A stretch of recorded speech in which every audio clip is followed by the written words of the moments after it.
कहां खड़ा है? क्या विपक्ष मोदी की अगुवाई वाली बीजेपी को टक्कर देने की स्थिति में है? विपक्ष से कितने आगे है BJP?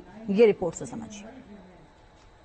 We'll do it in 7 phases और पूरी कंट्री में 4 जून को काउंटिंग होगी।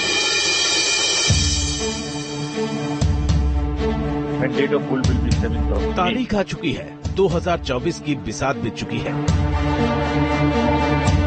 7 फेज में 46 दिन में पूरी होगी वोटिंग की प्रक्रिया। 19 अप्रैल को पहले चरण की वोटिंग होगी और आखिरी चरण 1 जून को होगा। चुनावी तारीख का ऐलान हो गया है और इसके साथ ही शुरू हो चुका है दावों का दौर। चुनाव शेड्यूल के ऐलान के साथ नरेंद्र मोदी जी के जीत के हैट्रिक का शंखनाद भी है। मैं इसलिए कह रहा हूं कि जीत के हैट्रिक का शंखनाद है कि नरेंद्र मोदी जी के परिश्रम के परिणाम ने गांव गरीब इंसान, झुग्गी झोपड़ी के इंसान, खेत खलिहान तक जो विकास और विश्वास का माहौल पैदा किया है, वो जो 2 कार्यकाल, सफल कार्यकाल और सार्थक कार्यकाल उन्होंने पूरा किया है, तीसरे कार्यकाल में प्रवेश करेंगे। चुनाव के समय सीईसी हमारे माई बाप होते हैं, सारे तो मैं उनके पास ही रखूंगा।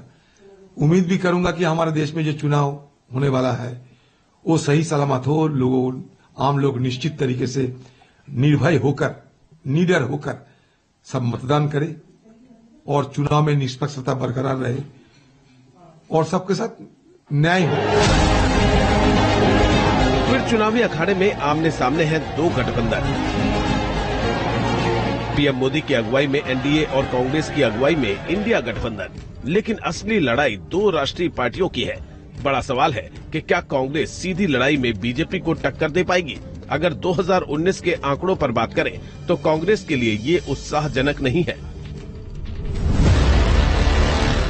2019 में बीजेपी और कांग्रेस के बीच 190 सीटों पर सीधी टक्कर हुई थी। 175 सीटों पर बीजेपी को जीत हासिल हुई थी, वहीं मात्र 15 सीटों पर कांग्रेस को जीत मिली थी। लेकिन अब ये आंकड़े इतिहास का हिस्सा हैं। कांग्रेस के नेता 2024 के चुनाव के जरिए हवा का रुख बदलने की उम्मीद जता रहे हैं। पिछले 10 साल में जो इस सरकार ने किया है उसके खिलाफ जो एक माहौल बना है, वो भी ये बहुत सारे मुद्दे हैं। बेरोजगारी बहुत 45 साल का रिकॉर्ड टूटा है, वो भी एक इम्पोर्टेंट मुद्दा है। महिला सुरक्षा आप देख रहे हैं, रोज सुनते हैं, रोज देखते हैं क्या हालत है, वो भी ये बहुत महत्वपूर्ण मुद्दा है। 400 पार वाले हैं, रायसीना बाहर होने वाले हैं, ये बाहर होने वाले हैं, इनको बोलने दीजिए, नारे लगाने दीजिए। भले ही कांग्रेस के नेता 2024 में चमत्कार की उम्मीद जता रहे हैं, लेकिन फिलहाल तैयारियों में कांग्रेस बीजेपी के सामने कहीं नहीं नजर आ रही है। अब तक बीजेपी 267 सीटों पर उम्मीदवारों का ऐलान कर चुकी है, वहीं कांग्रेस की तरफ से मात्र 82 उम्मीदवारों का ऐलान किया गया है। तैयारी में बीजेपी बहुत आगे नजर आती है। एक अहम बात ये भी है कि मोदी की अगुवाई में बीजेपी एक अलग ही पार्टी नजर आती है। पिछले 10 साल से बीजेपी चुनावी जीत में लगातार नए रिकॉर्ड कायम करती जा रही है। 2009 में बीजेपी की लोकसभा सीटें मात्र 116 थी, वहीं 2019 में ये बढ़कर 303 पर पहुंच गई हैं। 2009 में एकमात्र सीट पर बीजेपी 3 लाख से ज्यादा मार्जिन से जीती थी। 2019 में 3 लाख से ज्यादा मार्जिन वाली सीटों की संख्या 105 हो चुकी है। इसी वजह से बीजेपी के कार्यकर्ताओं के साथ तमाम आला नेता इस बार 400 से ज्यादा सीट पर जीत हासिल करने का लक्ष्य तय कर चुके हैं। जनता दल यू और एनडीए के कार्यकर्ताओं के लिए त्योहार जैसा है, उत्सव जैसा है और इस लम्हे का, स्थिति का हमें कई दिनों से इंतजार था जब हम पुनः तीसरी बार 400 पार होंगे। 4 जून को रिजल्ट 400 पार। देखिए कितना सौभाग्य, यशस्वी प्रधानमंत्री के कर्मों का, उनकी आस्था का, उनकी पूजा पाठ का, प्रभु राम का आशीर्वाद कि पूरे देश को धुन लग गई कि 4 जून को 400 पार।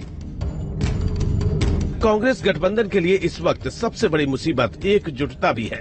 ममता कांग्रेस से बंगाल में किनारा कर चुकी है। केरल में वाम दल कांग्रेस को भाव नहीं दे रहे हैं। पंजाब में कांग्रेस आम आदमी पार्टी में अनबन है। हाँ, दिल्ली में कांग्रेस और आम आदमी पार्टी का गठबंधन हो गया है। आम आदमी पार्टी बीजेपी को बड़ी चुनौती देने का दावा कर रही है। चुनाव के ऐलान का स्वागत करती है। आम आदमी पार्टी पूरी तरह से तैयार है।